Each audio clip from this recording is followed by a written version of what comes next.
નમસ્કાર મિત્રો, મારી આ યુટ્યુબ ચેનલમાં આપનું સ્વાગત છે। આજના વિડીયોમાં આપણે ઘરે બેઠા મોબાઈલથી ચૂંટણી કાર્ડ સાથે આધાર કાર્ડ લિંક છે કે નહીં તે કેવી રીતે ચેક કરવું તે શીખવાના છીએ। તો ચાલો આપણે વિડીયોની શરૂઆત કરીએ। ચૂંટણી કાર્ડ સાથે આધાર કાર્ડ નંબર લિંક છે કે નહીં તે ચેક કરવા માટે તમારા મોબાઈલમાં વોટર હેલ્પલાઇન એપ્લિકેશન ઇન્સ્ટોલ કરવાની છે। એપ્લિકેશન ઇન્સ્ટોલ કર્યા પછી એપ્લિકેશન ઓપન કરી હોમ પેજ પર આવી જવાનું છે। હોમ પેજ પર આવ્યા પછી અહીંયા આપેલ વોટરના ઓપ્શન પર ક્લિક કરવાનું છે। જેવું તમે ક્લિક કરશો એટલે આવી વિન્ડો ખુલી જશે, જેમાં તમે નવા યુઝર હોવ તો ન્યૂ યુઝર પર ક્લિક કરી તમારું લોગિન આઈડી બનાવવાનું છે। ન્યૂ યુઝર પર ક્લિક કરશો એટલે આવી વિન્ડો ખુલી જશે, જેમાં મોબાઈલ નંબરના ખાનામાં મોબાઈલ નંબર લખી નીચે સેન્ડ ઓટીપી પર ક્લિક કરવાનું છે।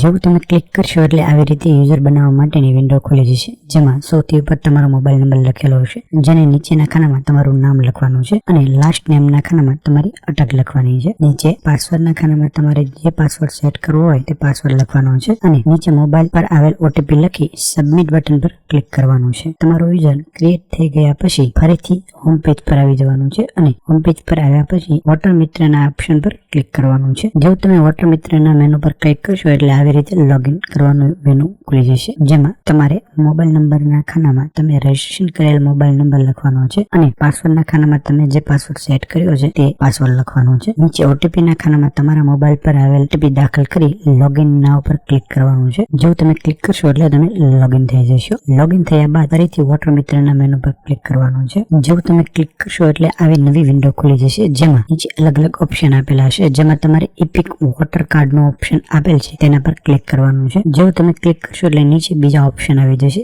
જેમાં તમારે આધાર નંબર લિંક ના ઓપ્શન પર ક્લિક કરવાનું છે। જેવું તમે ક્લિક કરશો એટલે ઇપિક વોટર કાર્ડ નંબર કે રેફરન્સ નંબર થી તમે ચેક કરી શકો છો એવું લખાઈને આવશે। જો તમે અગાઉ આધાર લિંક કરવા માટેની રિક્વેસ્ટ કરી હોય તો તમને જે રેફરન્સ નંબર મળ્યો હશે તે રેફરન્સ નંબર થી તમે સ્ટેટસ ચેક કરી શકો છો। જો રિક્વેસ્ટ કરી ના હોય તો તમારો ઇપિક વોટર નંબર દાખલ કરવાનો છે। જો તમને ઇપિક વોટર કાર્ડ નંબર ચૂંટણીમાં કઈ જગ્યાએ લખેલો છે તો અહીંયા ઉપર example EPIC water card number પર ક્લિક કરશો એટલે તમારું ઇપિક વોટર કાર્ડ નંબર ક્યાં લખેલ છે તે જાણી શકશો। ઇપિક વોટર કાર્ડ નંબર કે રેફરન્સ નંબર લખવાનો છે। જો તમે ઇપિક વોટર કાર્ડ કે રેફરન્સ નંબર લખશો એટલે જો તમે અગાઉ રિક્વેસ્ટ કરી હશે તો your request has been received એવું લખાઈને આવી જશે અને જો તમે અગાઉ રિક્વેસ્ટ કરેલ નહીં હોય તો કોઈ પણ માહિતી આવશે નહીં। જો તમારે ચૂંટણી કાર્ડ સાથે આધાર લિંક કરવો હોય તો મેં અલગથી એક વિડીયો બનાવેલ છે, જેની લિંક હું ડિસ્ક્રિપ્શનમાં આપી દઈશ। જે વિડીયો જોઈને તમે ચૂંટણી કાર્ડની સાથે આધાર કાર્ડ નંબર લિંક કરવાની પ્રક્રિયા જાણી શકો છો। મિત્રો, આ વિડીયોની અંદર મેં તમને માહિતી આપી કે ચૂંટણી કાર્ડની સાથે આધાર કાર્ડ નંબર લિંક થયેલ છે કે નહીં તે કઈ રીતે ચેક કરો। માહિતી જો તમને ગમી હોય તો આ વિડીયોને લાઈક કરજો, ચેનલ પર તમે નવા હો તો ચેનલને સબસ્ક્રાઇબ કરજો અને તમારા મિત્રોને વિડીયો શેર કરજો। Thank you.